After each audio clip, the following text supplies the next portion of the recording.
Okay, today we're going over a neutral spine position and how to get people to internalize and sort of recognize a spinal position when you can't always see what's going on with your back.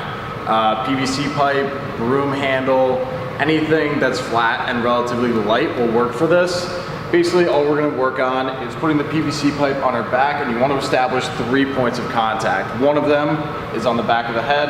The second one is on the thoracic spine, sort of the middle upper part of the back. Third point of contact is on the tailbone. So throughout a squat or a hinge movement, those 3 points of contact should remain the same the entire time. So using a PVC pipe and having people work through a squat or hinge pattern, it'll help them recognize when they're losing their spinal position, if they are at all. And if they are, you can videotape them or have them look in a mirror so they can see at what point in their squat or at what point in their hinge they're losing that position. So I'd say the most common movement error that I see is the head up position in a squat and or a hinge.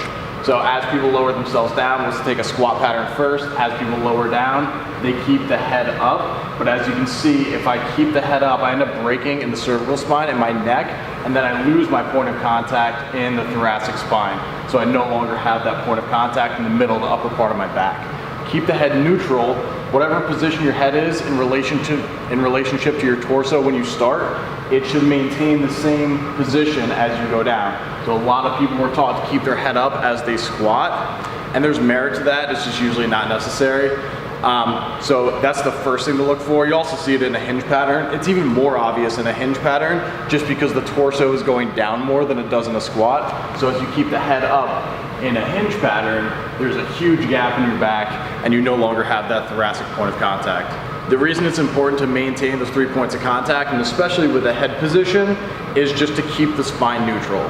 The body is strongest when you have a neutral spine, so if you're breaking in any one of those points of the spine, you're going to be just bleeding power and you're not going to be nearly as efficient or strong as you should be.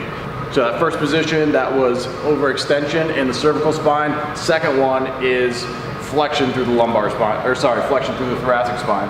So again, we'll go into a hinge pattern.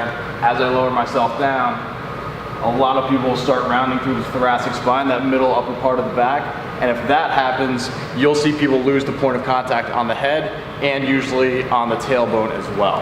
Oftentimes when people are rounding through the thoracic spine, that's either a postural thing where their shoulders are tight and it just ends up rolling them forward in sort of this rounded back position, and or their hamstrings are really tight. So as they try to go almost into a straight leg deadlift, the hamstrings run out of room and then they just need to find some extra range, and that ends up coming through the back.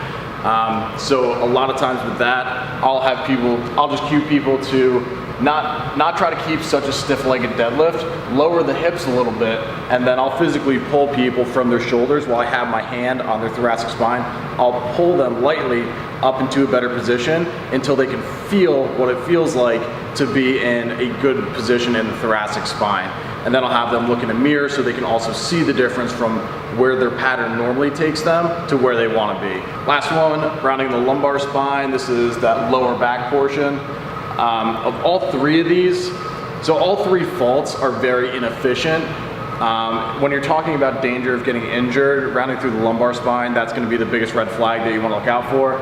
So again, we're down here, hinge over. If that lower back starts to round, again, you might be able to keep the point of contact through the thoracic spine, but you're probably going to lose it on the back of the head. So if you see that, it's the same sort of thing. I'll just pull people back up to their starting position where they can start in a good neutral spine. I'll have them slowly lower down and then watch themselves in a mirror to see when they start to round over.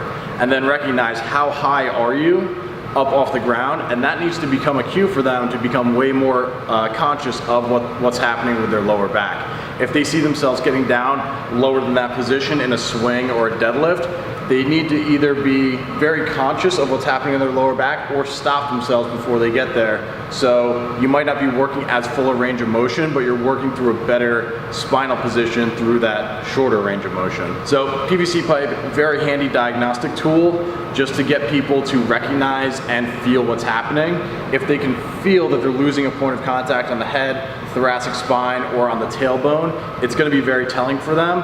And just that tactile cue of feeling that loss of point of contact will help them recognize when they're losing that position.